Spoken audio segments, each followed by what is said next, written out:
Well, thank you for the kind words. So, yes, my name is Ofir, and I am the founder of the Eagle Network, and we're in the forefront of fighting wildlife crime in Africa. That's not the poachers; these are the big traffickers. So our work, daily work, is to hunt those big traffickers down, and we do that on a daily basis, which means that almost every day we put someone like this behind bars. And I wanted to take you a bit to a journey, my journey, of how I got into these things on the first place, my adventure, which is also my cause and also my fight, and try to reach out to you and try to connect with you because every time I speak, I get some more people that want to join us and participate in this fight. So when I was 18 years old, I was going to Kenya, to the Kenya reserves, and took a backpack and started walking. And I got so fascinated by the wildlife and everything, and I actually didn't understand, but I trekked out of the reserves, and I got completely lost. And these are the people who found me and saved me. And I lived with the tribes, and this is how I fell in love with Africa. And for those that sit very far in the back, I am the one here on the right, with clothes that are a bit more comfortable than what you're wearing now. Um, so after my military service, I went back to Africa, and I crossed thousands of kilometers through the wilderness with my camel, or on a horseback, or with my canoe, or on foot. I was doing these journeys far away because I wanted to live with the most remote tribes and try to find from them their richness, values, and traditions that I think we in the West have long lost. It was very fascinating for me. So quite naturally, I turned into an activist. I just wanted to give back to the continent that gave me so much, from teaching in villages to assisting humanitarian operations to writing on human rights from the most remote, from war zones in Africa. And this is how I got to Cameroon as, as a journalist, basically taking a break from writing about human rights, stoning of women in Nigeria. And I said, I need to take a break. And I thought that going to Cameroon and writing about the extinction of apes was something important and relatively easy to do. So let me take you to Cameroon. So I went with a sentence from the primatologist Jane Goodall that said that in 20 years, we're going to lose apes and gorillas forever because of the illegal trade in their meat. Basically, the meat of gorillas and chimps is like the caviar, let's say, of Africa. So basically, somebody who wants to impress his friends would serve gorilla meat or chimp meat, and that would be a status symbol or something that will show that he is very powerful because it's so rare to get, right? And look at those magnificent creatures, and they are playing, and they're just like us. And I thought that this is a cause that's worth my time to write about. And the idea was to direct the public to the good efforts of conservationists in those places fighting to save those species. And when I arrived to Cameroon, the consequences of the trade were pretty visible. Um, what I saw was very organized trade in the meat. The slaughter was all over. And it wasn't rooted in poverty or poor people, it was rooted by the rich and the powerful. Look at how the hand of a gorilla is so similar to a human hand. Um, and, and basically, it was clear that those that were trading these animals were also the police officers and wildlife officers that were in charge of enforcing it. The crate you see here was used to transport 6 chimps at one time. And each one of these chimps fetches a dozen of thousands of dollars to the trafficker. So basically, there was a law in Cameroon that gave up to 3 years imprisonment to anybody doing that. And as a journalist, looking at all these things, I asked that question. So if there is a law for 9 years, how many times it was applied? And the answer was one big zero. Zero wildlife law enforcement. And that was a big failure, and very strong failure. And it wasn't just in Cameroon. It was in all of Central and West Africa. Everywhere you have forests where these chimps and gorillas live, those countries never had a single wildlife prosecution at all. And it seemed to me like a systematic issue, and somehow I thought it got some kind of connection to corruption. But it wasn't just a failure of African governments, it was also a failure of conservation. Because I had most of my article as a journalist ready.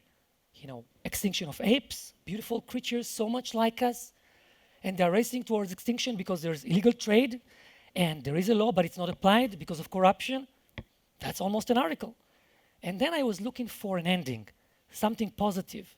And I turned to the conservation NGOs, to the World Bank, to the EU, to the UN, those programs of conservation that claimed to save those creatures. But instead of answers, I found empires and huge castles and 4x4s driving around, but I didn't get my answers. And when I got it, this was the answer.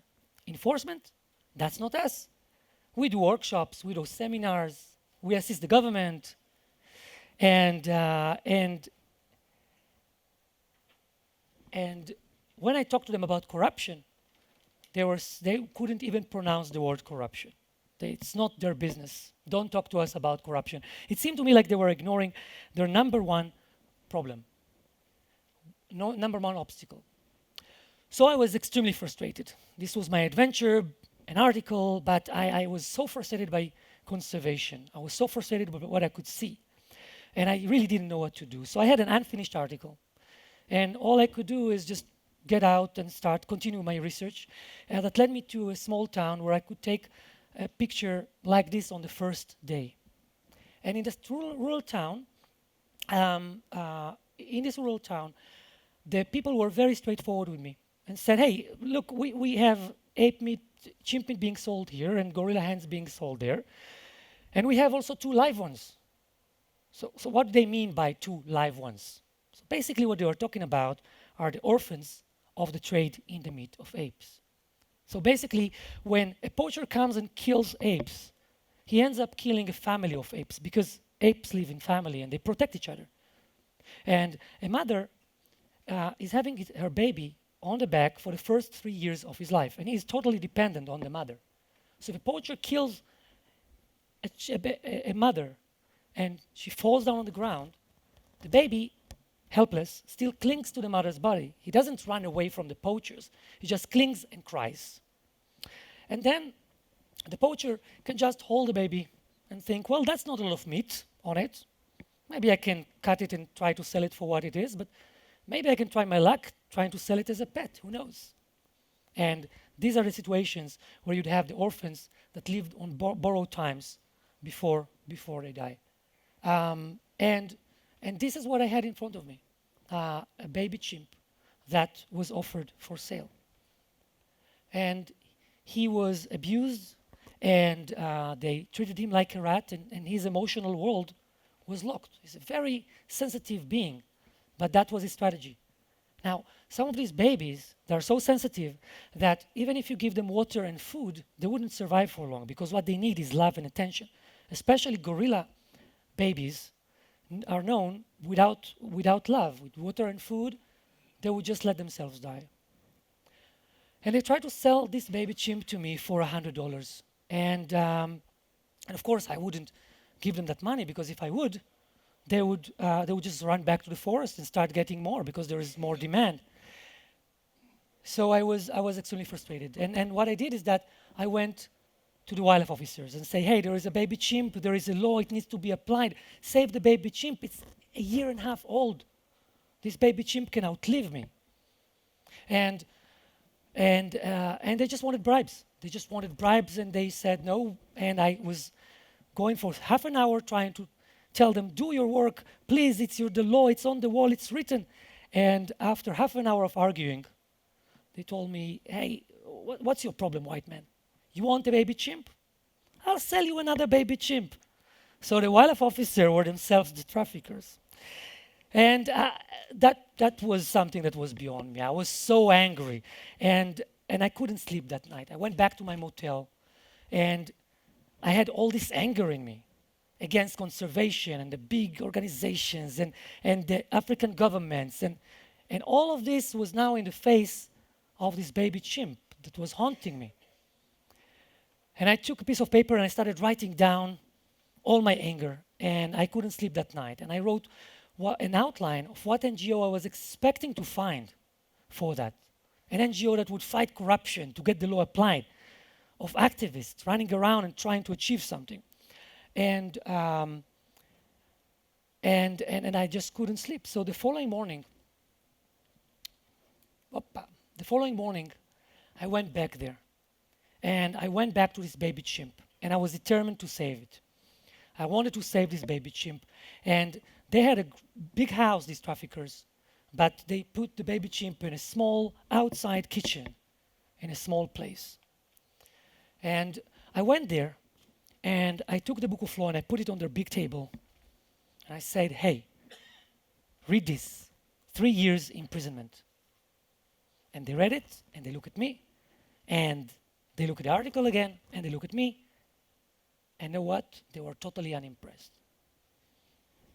And I said, okay, well, yeah, listen, I know. This is a bribe of what, $3, $4 and you're out of it? But this is exactly why I'm here. This is my new job. And I started bluffing them using what I wrote the night before. I said, I'm a part of a big new international NGO, big castle in the capital, a lot of 4x4s driving around. And our role is to fight corruption to get the law applied. And that's my job, to prevent you from taking a bribe. And you know what? Now they got hysterical.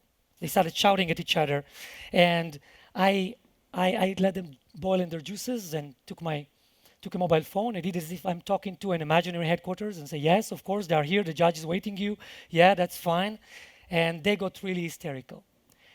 After a while, I told them, you know what, if you remain my informants and you tell me more about the organized crime around you and those that activate you and the bigger traffickers, maybe there's something I can do for you. At that point, they just wanted to get rid of this baby chimp. So I went there and I started untying this baby chimp from his ropes.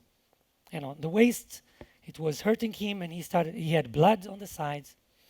And I tied him from his rope, and everybody thought he's going to run away because they treated him like a rat, and his emotional world was locked, and he was acting like a rat, starting to bite everything. So everybody were waiting for him to run away, but I just untied him from his ropes and held my arms up. And he was just climbing, gave me one big hug. And in that second, he transformed from a rat back into a baby. And a baby with emotional needs. And I named this baby Future because that's what I wanted to give him. And actually, I found myself a mother and father to a baby chimp because he kind of adopted me. And I didn't choose it. And I was kind of stuck. I was a journalist moving through a country, and all of a sudden I'm a father and mother. And I had to, and in my hands, I held a plan, an outline, what I wrote that night for something that would not just do something for the future of this baby chimp, but for the future, fighting for the future of his species. So basically, Future forced me to stay and live up to the words I wrote that night and try to apply it. And that's the story of the opening of the first wildlife law enforcement organization in the world, LAGA, or the Last Great Ape Organization. And now, years after, when we're chasing far bigger criminals and put them behind bars, the face of Future is still there, reminding me why I do what I do. So, what is it? Basically, the idea was to create a structure that will be mostly fighting corruption and basically have one measurable standard, a product. There are several companies talking here. NGOs don't act like companies. And that means that many times they have no product and they're not tested. So I wanted to have a product. And the idea was to take a country that had 0 wildlife prosecutions for all of its existence and move it to one major trafficker behind bars every week.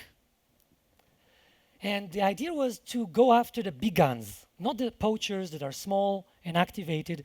But the people who activate those poachers, those government officials, those people who are wealthy and strong and many times work with impunity. Now, when we started all this, I was alone. I was just a guy. And I tried to get around me African people who would fight with me on this. And we had nothing. I had no office, no car, no salaries, no money, no donations, no budget, nothing. We just had an idea. And we worked from cyber cafes and we met in bars. But that was great because that meant that we worked on our activism and our values. And the motivation that we had was a strong internal motivation, not an external one. And we had to foster activism.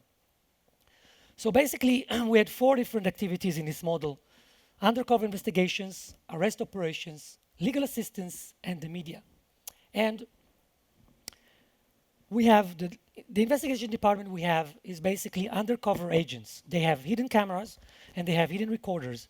And their role is to infiltrate the trade and move up the chain and find those big guys and get evidence against them so we can arrest them. In this example, you see a clothes shop, but only with a hidden camera, we can expose that basically this was just a cover for illegal trade in leopard skins. And he just brings the week's merchandise of seven skins of leopards that were just killed for that. So when we have that, we are able to go for an operation and arrest these guys. So the next department is the operations department. That's where we take the police officers by the hand and the wildlife officers by the hand. And don't get me wrong, it's the same corrupt guys.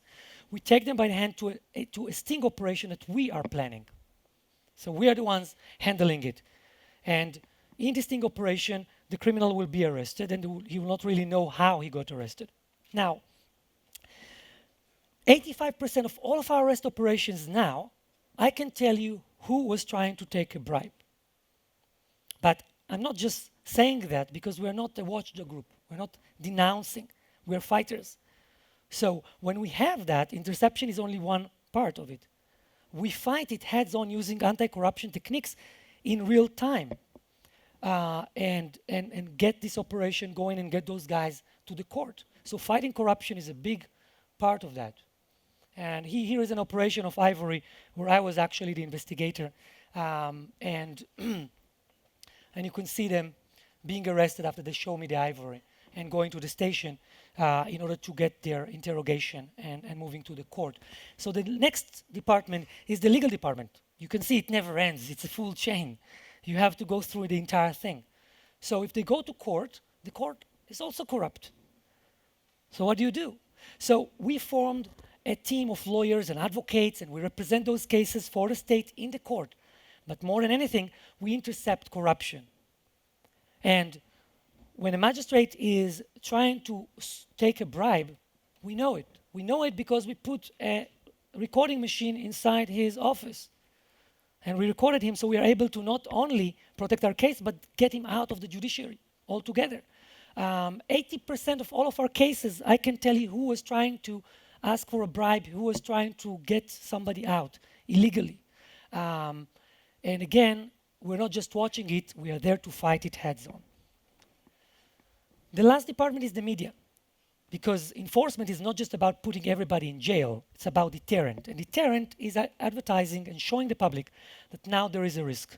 So every time there is an arrest, every time there is a prosecution, every time somebody goes to jail, it's in the news. So basically, 7 months after we started, a group of activists with no budget and no money and nothing, but an idea, we got the first ever prosecution and imprisonment of a wildlife trafficker in the history of Central and West Africa. And from that time, we stabilized the country on exactly what I said before, or what we wanted, and what I wrote in that night before I saved Future, which is 1 major trafficker put behind bars per week. So that's how it advanced from the very beginning. And this is the first prosecution. This is Kita. She was traded, and this guy got to jail. He was the historical case. And we managed to get more cases on ivory and leopard skins and lots of other important wildlife crimes. And when we got the first prosecutions, and here you see me in the court, When we got the first persecution, we were able now to climb higher, hit the big ivory trade. You see, those chopsticks are for the Chinese market. We managed to climb higher and higher and go after, put in jail a police commissioner, put in jail an army captain, put in jail politicians. We managed to climb and climb and climb. We were able to go after foreign nationals. We're able to go after, this is a Greek logging company owner, and he got to jail because he was trading wildlife. We managed to go after the bigger politicians. You saw there some parrots, and basically we were after a big racket of African grey parrots. Basically a trade that is given a revenue of $1,000 per week. It was a huge pyramid in Cameroon, and we tried to find out who is on the top of this pyramid, earning $1 million per week, and that was no else than the deputy minister in charge of environment, and we had to get him out. So we managed to get to the big syndicates, the criminal syndicates of ivory, the ones that are using false compartment containers, and move with this, inside this false compartment container, move every time 600 tusks. This is 300 elephants killed. So imagine one family that is employing for 3 decades, every 2 months, taking a container with 300 killed elephants. We think that this family was in charge of the killing of more than 36,000 elephants. And that's one crime family employing dozens of corrupt colonels and generals and magistrates and mayors in 6 African countries and stretched up to Asia, employing hundreds of poachers. So we are not after the poachers, we're after guys like this. So this is how things developed, and fast forward, now we replicated this model in 8 countries. So 8 countries do that, and we united them under the Eagle network. And Eagle is all these countries together, and we keep on growing. More and more countries are in our network now doing that exact thing. And we have now more than 1,200 major traffickers that we managed to put behind bars and hitting corruption in a higher level. We get people like this guy, Mbuke, who is the chief. And this guy was working for almost 4 decades and was in charge of the killing of more than 32,000 elephants. Or somebody like this guy, who is a drug trafficker. You can see here 50 kg of marijuana and cocaine there in the bottle. And in the middle, if you can see very well, there is a small diaper. And somewhere in the middle, you can see a baby chimp. And this baby chimp is worth more in illegal revenue than everything together. And we got him behind bars. So basically, you know, I wrote a book 2.5 years ago. It's called The Last Great Ape. And when I wrote it, I was overwhelmed by the responses I got from the public. There were so many people who wanted to join. I said, hey, I want to help. What do I do? What do I do? And people started coming. Some people came to Africa and joined us to help. And some people were sitting on the computer and did internet investigations for us. And some were using different skills to assist us. This was overwhelming. Some were giving us money and trying to help us expand to other countries. So basically, I want to thank you for the opportunity of being here and being able to talk to you and share my passion and share our cause, and hope that some of you can join us and participate in the fight. So thank you very much.